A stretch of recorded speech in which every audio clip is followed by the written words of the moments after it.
Hello guys, pag-usapan lang natin ang breaking news. Ayon kasi sa balibalita, Diyos ko, Direk Cathy, relasyon forever ang tema sa bagong Katniel movie. Ayon kasi sa balibalita, nagsimula si Direk Cathy noong 2013 sa Katniel. At lalong-lalo na kasi ang uling movie dati ng Katniel ang The House of Us na ngayon muli silang nagbabalik para i-direct ni Direk Cathy ang dalawa.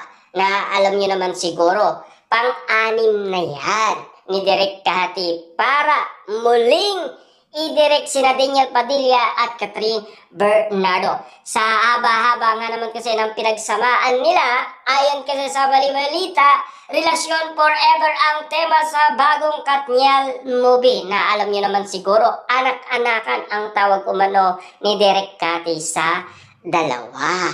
Yan kasi ang sagot ni Direk Cathy sa balibalita. Kung bakit nga naman kasi relasyon forever ang tema at kung bakit napapayag ni Direk Cathy sina Catherine Bernardo at Daniel Padilla sa kanilang movie na After Forever. Kasi matagal na yan na-publish noong 2020, nagkaroon lang ng pandemic. Ngayon, itutuloy na.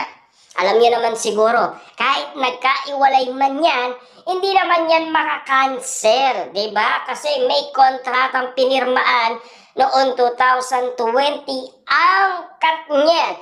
At alam niyo naman siguro, meron din silang pinirmaan noong 2025 ang collaboration project.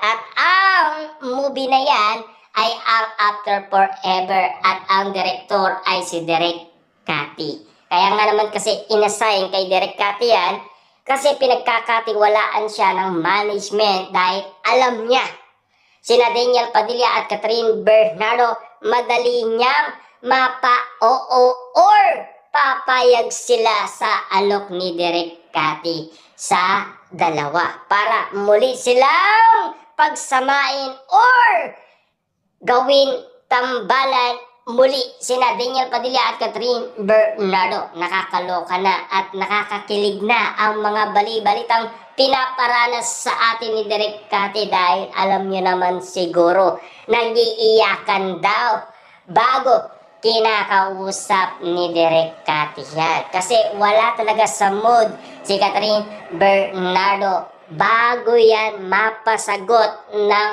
oo. Wala kasi siya sa kanyang sarili. Dahil ayon kasi sa balibalita, parang iba ang attitude ni Catherine Bernardo kung bakit hindi siya nagpo-promote ng kanyang bagong serye. Kaya nga naman pala, may ibig sabihin. Dahil may plano na ang management para pagsamain sina Daniel Padilla at Catherine Bernardo. Pero ang tema, tila may ginagawa si Daniel Padilla na kakaiba at gusto niya nang maglaylo at magpakasal at magplanong bumuo ng pamilya. Yan kasi ang balita.